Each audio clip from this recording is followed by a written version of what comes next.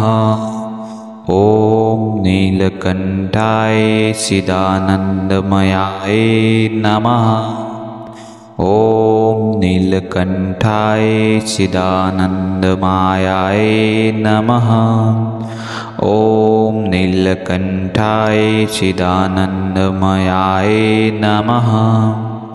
ॐ नीलकण्ठाय चिदानन्दमयाय नमः।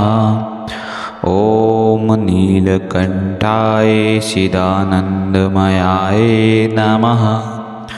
ॐ नीलकण्ठाय चिदानन्दमयाय नमः। ॐ नीलकण्ठाय चिदानन्दमयाय नमः। ॐ नीलकण्ठाय चिदानन्दमयाय नमः। ॐ नीलकण्ठाय चिदानन्दमयाय नमः।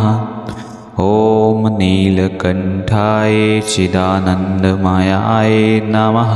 ॐ नीलकण्ठाय चिदानन्दमन्नाय नमः। ॐ नीलकण्ठाय चिदानन्दमयाय नमः।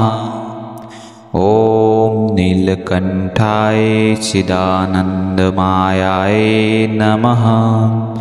ॐ नीलकण्ठाय चिदानन्दमयाय नमः। ॐ नीलकण्ठाय चिदानन्दमयाय नमः। ॐ नीलकण्ठाय चिदानन्दमयाय नमः।